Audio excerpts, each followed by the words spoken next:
everybody. Happy Sunday, September the 12th of 2021.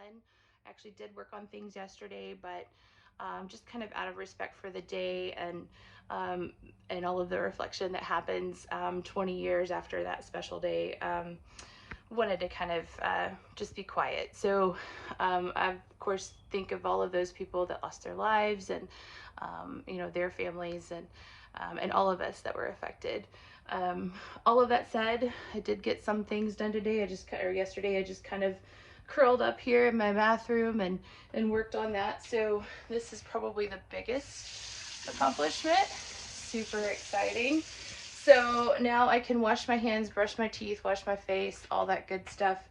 In fact, wash fruit, which is another big thing. I would get fruit and have to run out to the backyard and use the water hose. So really excited about that. This sink is probably not the exact sink, but is the style of sink that was here. This is an actual historic piece. So I'm just really happy to see that it actually will function.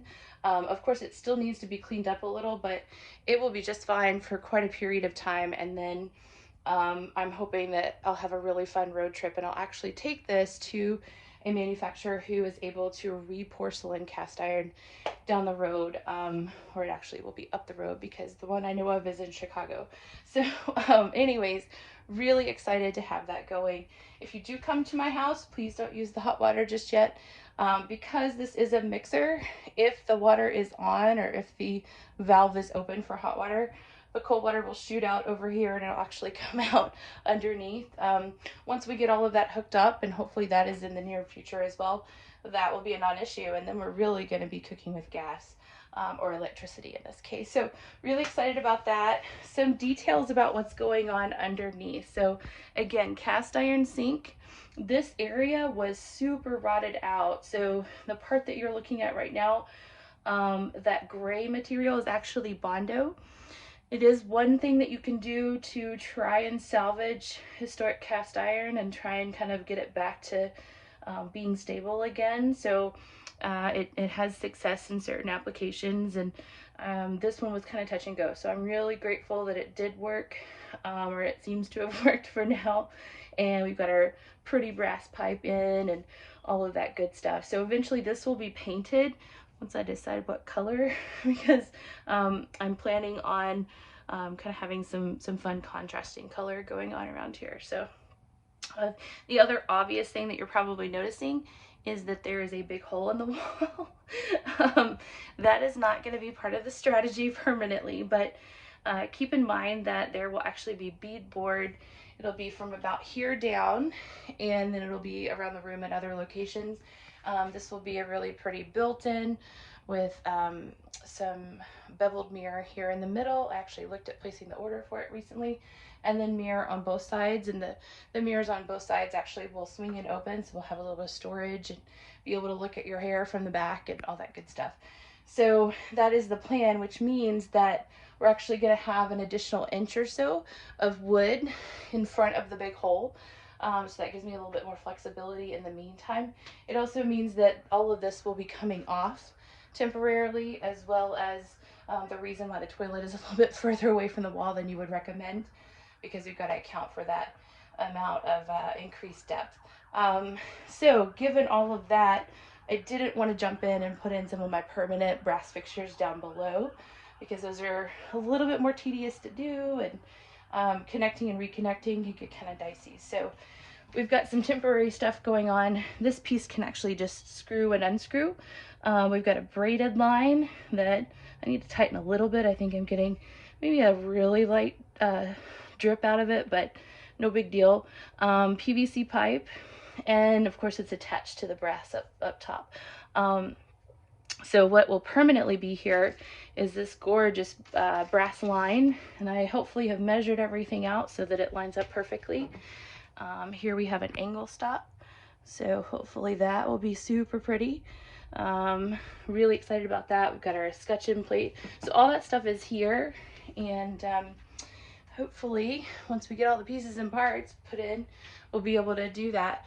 As a reminder, one of the reasons why we're kind of holding off on all of that is I'm still waiting on materials and a couple of services and things to be done. So we got a little bit more electrical to do. I'm gonna have a light up above.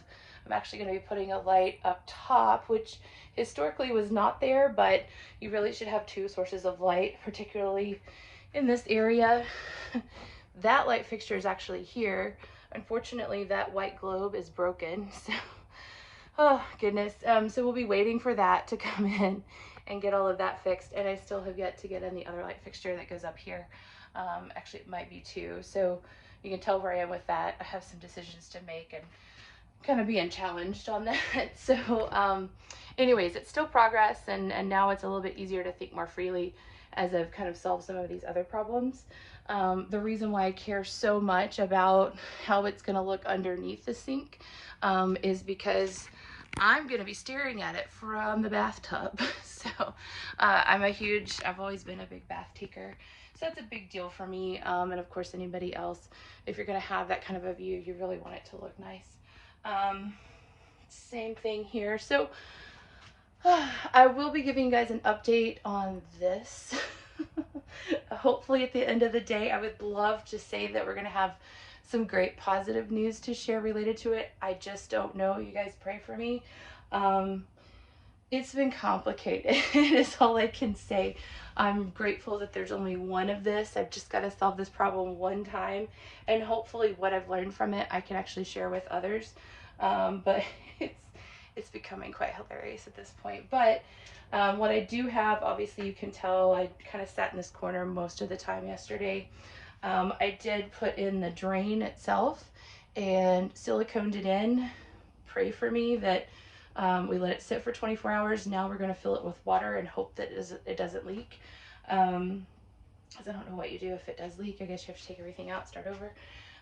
Anyways, so hopefully that is the step that we just have to accomplish there. I'm really excited. My sister and I picked out the stopper option. There were a lot of different options, but I kind of like that nostalgia, so that's fun.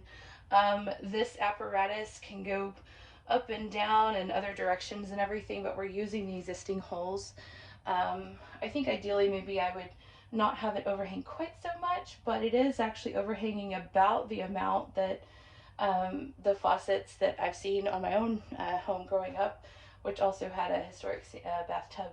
It is overhanging the same amount. It just kind of feels like it's more, I guess, because I haven't actually been in a tub in this room in so long. So anyways, but I did get it hooked up and had a little bit of trouble with leaking, and I'm actually concerned that the leak is not related to anything that I can fix. It's actually damage to a part. So again, 2021 would be rearing its ugly head if that's the case, about whether we could even get the part, and if so, how long, and all of that. So I'm going to try to solve a couple of problems the rest of the day. Y'all pray for me. Pray for no leaks. Pray for this contraption of a ton of parts with not very good instructions will finally go together. And hopefully I'll have an update for you about that at the end of the day today. If not, I'll at least let you know how it went. So you guys take care. Have a great rest of the day, and we'll talk soon.